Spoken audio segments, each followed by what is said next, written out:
operated on, because that shit will make or break you. Your self-talk will make you or break you. Yeah, because they always teach us to give ourselves negative affirmations by telling us you shouldn't say that, you shouldn't think that, you shouldn't want that, you shouldn't ask for that. But they're not replacing it with what you should think, want, feel. So my thing is, the first thing when my emotions change is to ask the thing in context. Right? Right. If you say something to me and I feel my temperature rising, am I in context for getting pissed off at what this individual said? Right? Now, my context is determined is what you say ain't gonna change or alter my life in any way whatsoever. Right? I'm not gonna just feed into it because my temperature rises. Right? I gotta analyze what I'm getting into. What's the surrounding? What do the scenery look like? How do I feel about this? This is stuff that I've trained myself to do in a fraction of a second. But it used to start off as 30 seconds, 40 seconds. Now it's just second nature. I could just automatically do it. But we have to learn that art and science of self-talk in order to analyze our emotions, in order to stay under self-control. Because if you don't control yourself, the society will control you for you. And so you give positive affirmations to the child, right? My son got one I used to give when I give him a bath, he get out the tub. I tell him to say his name, then he say, I look good, I feel good, I smell good, I do good because I be good, right? That's awesome. That's awesome. Every day he with me, when he get out the tub, he saying it. It started off with me, repeat after me till he still can say it on his own. I like that. I think that's good. Like, so going back to the curriculum, and sometimes I know it may be redundant, but it's because I think that there are different viewers sometimes. And I look at the chat, sometimes there are a lot of the same viewers, but this educational curriculum thing, the new system, is there a way for us to be able to start implementing that immediately? And the reason why I'm asking that is because I've been speaking with a lot of the brothers and sisters in the class, predominantly the sisters that's in the class, because I have a lot of females, majority females that come to the NEGPIFOR classes. And one of the females made a good question. She asked, as soon as they get out, the brother's going to beat your door down. Huh? As soon as you get out, there's primarily females. That's it, it's a couple brothers. I have two brothers. I think watch one of when the word brothers get out, though. Chat. Watch when the word get out. Hey, bro, what's up with the classes, bro? Well, hey, man, look, that's something else, But I do have two brothers. And shout out to the brother Abel. That's my brother. He's a very good brother. He's a single father, raising his daughter on his own. So his schedule is kind of real busy. So long story short, one of the sisters asked me, she was like, why don't we have our own schools? Because, traditionally we have always ran bookstores in the community. And it was the school in the Ansar Law community, back then, as well as up to time of Ray, we had schools because we did the homeschooling. Some people did choose to send their children to public school, but it was rare. However, her question was, why do we not have our own schools? Why are we sitting here talking all this? Because the ones who got the know-how is lazy, selfish and self-centered, and don't want to go out and start doing the work because they feel like it's going to be a waste of time. But you got to start from somewhere, right? Look, this is what they're looking at. Truthfully speaking, this is what's the slowdown. When Baba was out, everything was running like clockwork. Yes. What happened when they took you? Everything went to hell. With the shit. Where did school go? Out the window. What happened to the people? Hold on. But what happened to the people that ran the school? Because he appointed people to run the school. Scattered to the winds. Okay, let's go back. Before Farrakhan took over the Nation of Islam, Elijah Muhammad had schools. What happened to him? Farrakhan had to build everything up from scratch, didn't he? Yep. Right? So he had to go out and start as if he was Elijah Muhammad from the very beginning. The only thing that he had to rely on is the fact that he was the follower of Elijah Muhammad. And he was trying to reach other followers of Elijah Muhammad. Give me 1 second, brother. Let me get my computer charged. Well, since I'm on here, I might as well keep chatting. So all of our problems is we don't protect the ones who we supposed to protect. So the ones whose job it is to step up next get scared, cold feet. They don't want the job because they don't want to be left alone, fighting this cold, cold world from behind bars by themselves or 6 feet deep, in the case of some, right? Everybody is with the leader until the leader take a fall. Now everybody scattered to the winds, right? So we got to analyze that shit. You want leadership, but don't nobody want the leader. You want guidance, but don't nobody want to listen to the guide. You want the truth, but you want to crucify the truth bringers. We want our cake and we want to eat it too, and we want it right now, and we don't want to wait. Okay. She-Hawk Williams says, spiritually, would you say righteous followed love, or did love follow righteousness as in the beginning of creation? Is righteousness and love feminine energy or totally something else? The go ahead. Righteousness is just the feeling to do right. That's either in you or it ain't. It ain't in everybody, but if you earthborn, it's supposed to be part of who you are. And that's how we knew strangers was here. The love, those who live in that love energy, this mitochondrial raw energy is what it is. It's pure, unadulterated Shakti. If you can tame that dragon right there, when it rises up in you, right, then you get to feel the energy of the creator surging through your blood, right? And this love, more people than died from love than anything else. In the name of love done killed more people than anything else because people can't handle that shit in its raw form. When you get raw, true, unadulterated love, motherfuckers lose their fucking mind. That's that pure Shakti energy. If you're not balanced, you can't control it. Everybody can't ride that dragon. You're right about that. Right. I've seen people that experience a whole hell of a lot of stuff just strictly behind love. Yeah. Because the energy is unlocking your mitochondrial potential. And if you haven't done enough self-discipline, you can't control it. Now, you know them in the hood, we call them tender dicks. Yeah. He can't control it. He can't help himself. He's overwhelmed. The emotion is too big for him.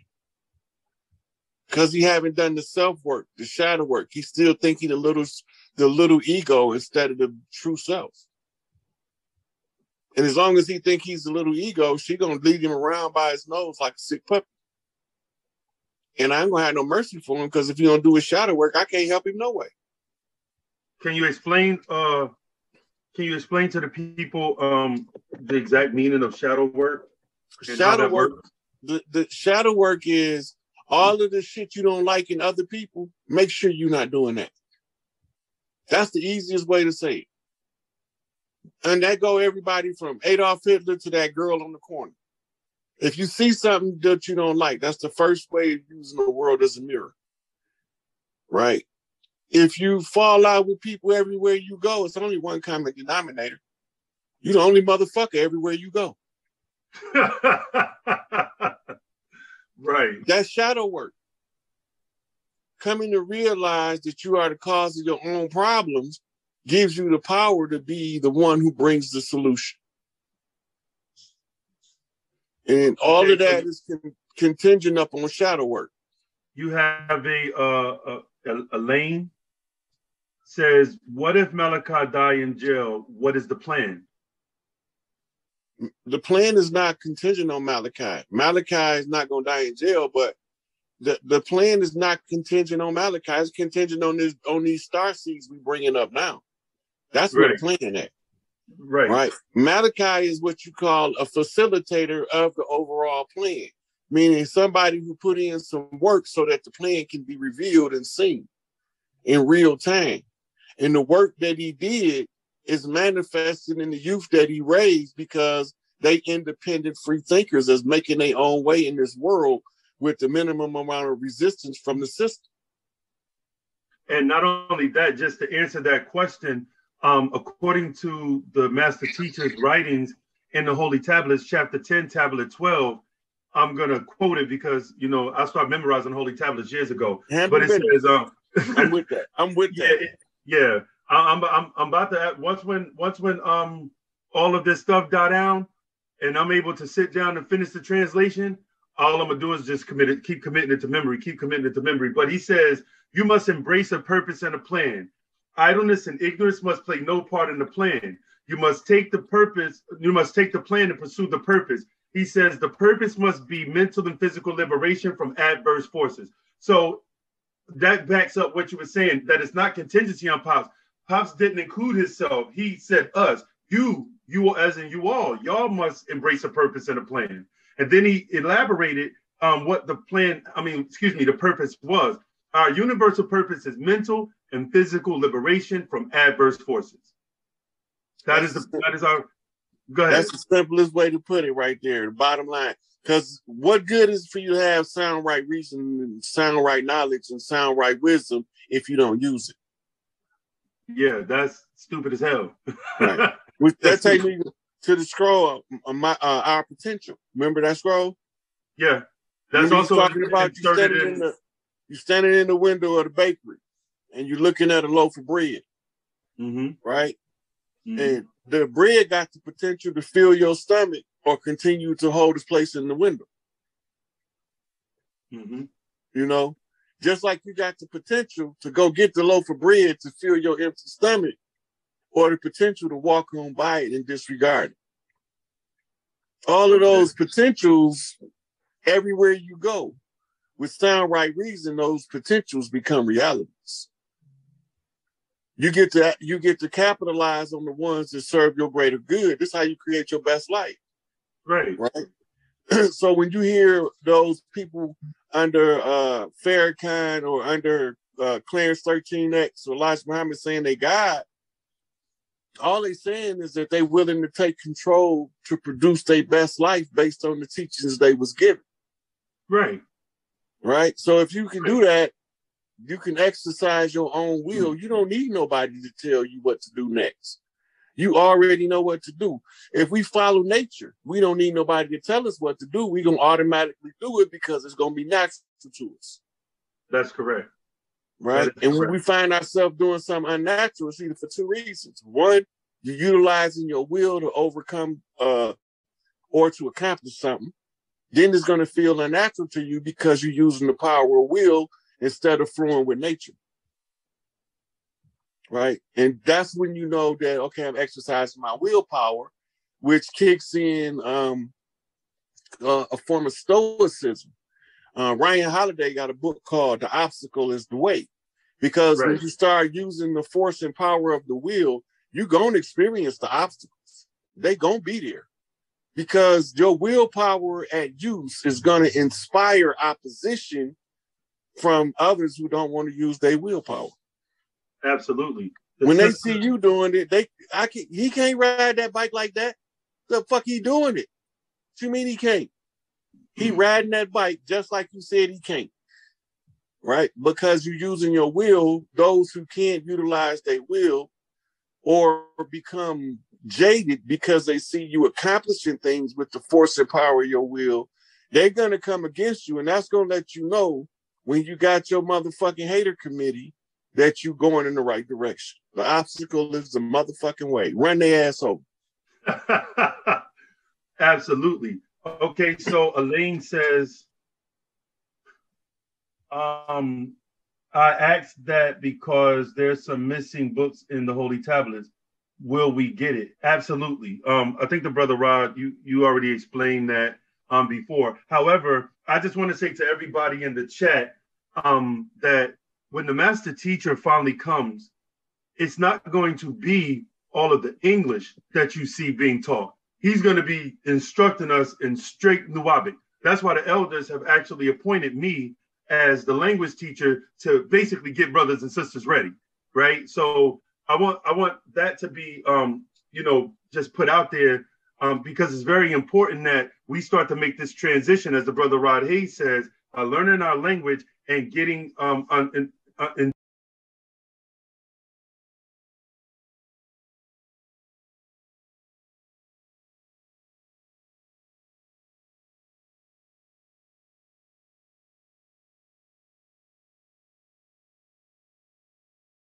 her question.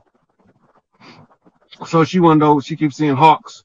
When you see things that get your attention, they mean something, but you got to take stock of what you're thinking about when you see it, what you was doing right before you saw it, or where you was going or where you was coming from. All of those things go into translating exactly what do the symbol mean.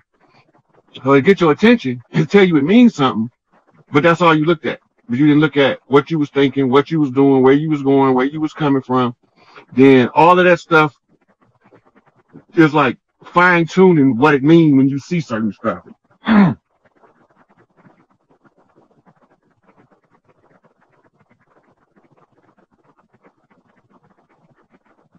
They tell me Connecticut in the cut. Let's see what they do in Connecticut.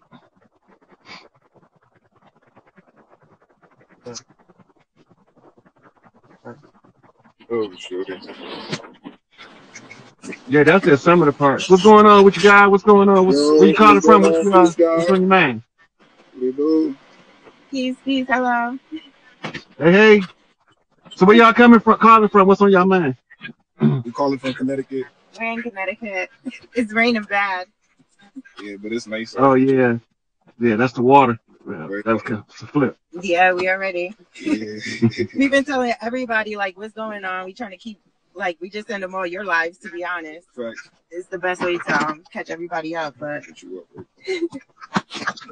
Oh, we gotta get to the late. Yeah. There you go. Yeah, but... So, the question I had, because last time we was on live, I was at work. You was talking about the birth of a god. I was hoping you could expound on that. Back into the mitochondria and the DNA and yeah, the birth. Okay, so you ever hear the old ladies talking about tell you don't do something while you pregnant because you'll mark that child? Yeah. Right.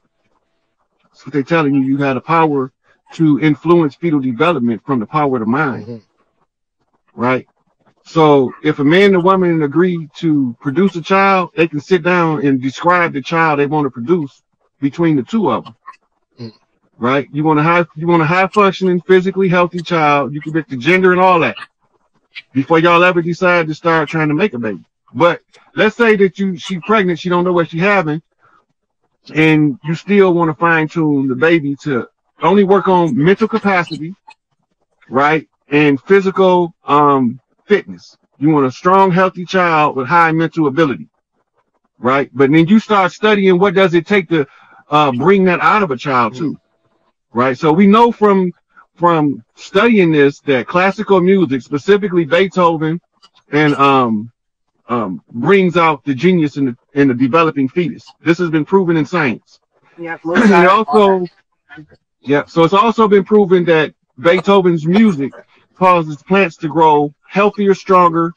And we also know that Beethoven's music in fetuses, in adolescent children, facilitate their learning process and help them navigate learning curves at a more rapid rate. So this is just through adding one thing to the development of the child. The next thing we got to understand is the mother is going to be the most powerful force on the developing fetus. Once she understands that, and whatever characteristics that she most annoy you with is the one she's going to embed in the child. right? So she got to be foreknowing this going in, and she has to have a constant dialogue for that trait not to show up, right? So she's saying that, no, my child not going to be like this. No, my child not going to behave that way. No, my son or my daughter not going to have disrespect for the opposite gender just because of their gender, right? She's talking to the child. She's instilling rules, and she's engaging the child in pregnancy, right? Now, the father can do it too, but only if the mother is not in the process will it cross over. Like, so let's say you woke, you wide the fuck awoke, and she ain't woke at all. You better start talking to your unborn through telepathy. Because she's not going to be communicating to him in what you call a coherent functional manner. So he's going to be picking up mixed signals all day. That's why all these children are born with all these disorders now. All it means is that we're not controlling the children we bring into the world. We bring it in the world, whatever happened. Right? But we didn't used to do that. Right? So when we know what we want in our children, you got to make sure, like, for instance, it's more likely that 2 5-foot parents will produce a 7-foot child than 2 7-foot parents. Crazy, ain't it? Right.